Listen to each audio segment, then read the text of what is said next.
ಈಗ ಇನ್ನಿಬ್ಬರು ಸಚಿವರಿಗೂ ಕೂಡ ಆತಂಕ ಶುರುವಾಗಿದೆ. ಕಾರಣ ಮುಖ್ಯಮಂತ್ರಿಗಳ ಮೇಲೆ ಕೊಟ್ಟಂತ ಪ್ರಾಸಿಕ್ಯೂಷನ್ ಅನುಮತಿಯನ್ನು ರಾಜ್ಯಪಾಲರು ಏನು ಕೊಟ್ಟರು, ಅದಾದ ನಂತರ ಇನ್ನೆರಡು ಆರೋಪಗಳು ಕೂಡ ಇಬ್ಬರು ಸಚಿವರ ಮೇಲೆ ಬಂತು. ಅದು ಕೂಡ ದೂರನ್ನ ರಾಜ್ಯಪಾಲರಿಗೆ ನೀಡಿದರು. ಸಿಎಂ ಬೆನ್ನಲ್ಲೇ ಇಬ್ಬರು ಸಚಿವರಿಗೆ ಈಗ ಆತಂಕ ಎದುರಾಗಿದೆ. ಪ್ರಿಯಾಂಕಾ ಖರ್ಗೆ ಮತ್ತು ಎಂಬಿ ಪಾಟೀಲ್ ಅವರ ವಿರುದ್ಧವೂ ಕೂಡ ದೂರನ್ನ ನೀಡಲಾಗಿತ್ತು. ಇಬ್ಬರ ದೂರಿನ ಬಗ್ಗೆ ಕಾನೂನು ಸಲಹೆಯನ್ನ ಈಗ ರಾಜ್ಯಪಾಲರು ಪಡೆದಿದ್ದಾರೆ.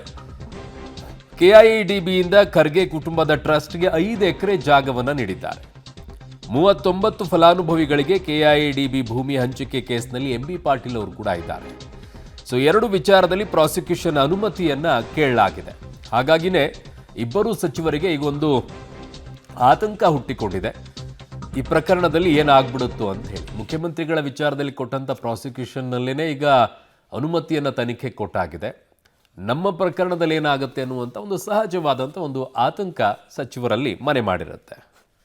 ಸೊ ಕೆಐಎಡಿಬಿಯಿಂದ ಖರ್ಗೆ ಕುಟುಂಬದ ಟ್ರಸ್ಟ್ಗೆ 5 ಎಕರೆ ಜಾಗವನ್ನು ನೀಡಿರುವಂಥ ವಿಚಾರ. ಇನ್ನೊಂದು ಕಡೆಗೆ 39 ಫಲಾನುಭವಿಗಳಿಗೆ ಕೆಐಎಡಿಬಿ ಭೂಮಿ ಹಂಚಿಕೆ ಕೇಸ್ನಲ್ಲಿ ಎಂಬಿ ಪಾಟೀಲ್ ಅವರು ಕೂಡ ಇದ್ದಾರೆ.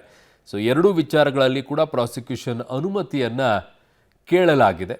ಆ ನಿಟ್ಟಿನಲ್ಲಿ ಈಗ ರಾಜ್ಯಪಾಲರು ಈ ಪ್ರಾಸಿಕ್ಯೂಷನ್ಗೆ ಅನುಮತಿಯನ್ನು ಕೊಟ್ಟರೆ ಮುಂದೆ ಏನು ಅನ್ನುವಂಥ ಸಹಜವಾಗಿ ಒಂದು ಆತಂಕ ಇರುತ್ತೆ. ಮುಖ್ಯಮಂತ್ರಿಗಳ ವಿಚಾರದಲ್ಲೂ ಕೂಡ ಇದೇ ನಿಟ್ಟಿನಲ್ಲೇ ಆತಂಕ ಇತ್ತು. ಬಟ್ ಅದರ ವಾದ ಪ್ರತಿವಾದವನ್ನೆಲ್ಲ ಆಲಿಸಿದ ನಂತರ ಅಲ್ಲಿ ತನಿಖೆಗೆ ಅನುಮತಿಯನ್ನು ಕೊಟ್ಟಿದ್ದಾರೆ.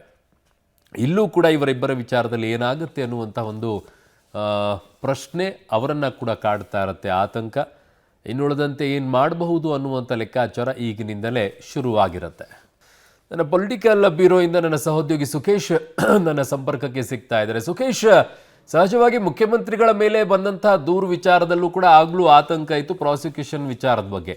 ಈಗ ಇಬ್ಬರೂ ಸಚಿವರಿಗೂ ಕೂಡ ಏನು ಇಲ್ಲ ರೀ ಅದು ಅನ್ನುವಂಥದ್ದು ಹೇಳಬಹುದು. ಬಟ್ ಆತಂಕ ಅಂತೂ ಸಹಜವಾಗಿ ಮನೆ ಮಾಡಿರುತ್ತೆ. ಮುಂದಿನ ಲೆಕ್ಕಾಚಾರಗಳನ್ನು ಕೂಡ ಈಗಾಗಲೇ ಚರ್ಚೆ ಮಾಡ್ಕೊಳ್ಳೋಕೆ ಶುರು ಮಾಡಿರ್ತಾರಲ್ವಾ ಸುಖೇಶ್?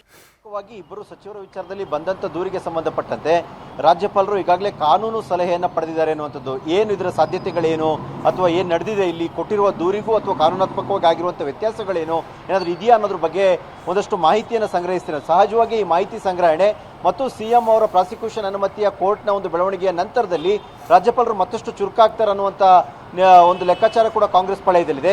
ಇವೆಲ್ಲವನ್ನು ಲೆಕ್ಕ ಹಾಕ್ತಾ ಇದ್ದಾಗ ಸಹಜವಾಗಿ ಇಬ್ಬರು ಸಚಿವರು ಪ್ರಿಯಾಂಕ್ ಖರ್ಗೆ ಮತ್ತು ಎಂಬಿ ಪಾಟೀಲ್ರ ವಿಚಾರದಲ್ಲಿ ಪ್ರಾಸಿಕ್ಯೂಷನ್ಗೆ ಅನುಮತಿ ಕೇಳಿ ಕೊಟ್ಟಿರುವಂತಹ ದೂರಿಗೆ ಏನಾದರೂ ಚಾಲನೆಯನ್ನು ಕೊಟ್ಟರೆ ರಾಜ್ಯಪಾಲರು, ಸಹಜವಾಗಿ ಮುಖ್ಯಮಂತ್ರಿಗಳ ರೀತಿಯಲ್ಲಿ ಇಬ್ಬರು ಸಚಿವರು ಕೂಡ ಒಂದಷ್ಟು ಸಂಕಷ್ಟಗಳು ಎದುರಾಗಬಹುದು ಅನ್ನುವಂಥ ಮಾತುಗಳು ಕೇಳಿ ಬರ್ತಾ ಇದೆ. ರಾಜ್ಯಪಾಲರು ಈ ತಕ್ಷಣಕ್ಕೆ ಯಾವ ತೀರ್ಮಾನವನ್ನು ಕೈಗೊಳ್ಳುತ್ತಾರೆ ಅಥವಾ ಸ್ವಲ್ಪ ದಿನ ಕಾದು ನೋಡ್ತಾರೆ ಗೊತ್ತಿಲ್ಲ. ಆದರೆ ಸಿಎಂ ಬೆಳವಣಿಗೆಯ ನಂತರದಲ್ಲಿ ಸರ್ಕಾರ ಜೊತೆ ಮೊದಲಿಂದಲೂ ಕೂಡ ಒಂದು ರೀತಿಯ ಜಿದ್ದಾಜಿದ್ದಿ ನಡೆಸಿರುವಂಥ ರಾಜ್ಯಪಾಲರು ಸಹಜವಾಗಿ ಏನಾದರೂ ಸಚಿವರಿಬ್ಬರ ವಿಚಾರದಲ್ಲೂ ಕೂಡ ಏನಕ್ಕಾದರೂ ಒಂದು ತೀರ್ಮಾನವನ್ನು ಕೈಗೊಳ್ತಾರೆ ಅನ್ನುವಂಥ ಕುತೂಹಲ ಕೂಡ ಇದೆ. ಅರುಣ್. ಓಕೆ ಸುಖೇಶ್, ಬೆಲ್ಲ ಮಾಹಿತಿಗೆ ಧನ್ಯವಾದಗಳು.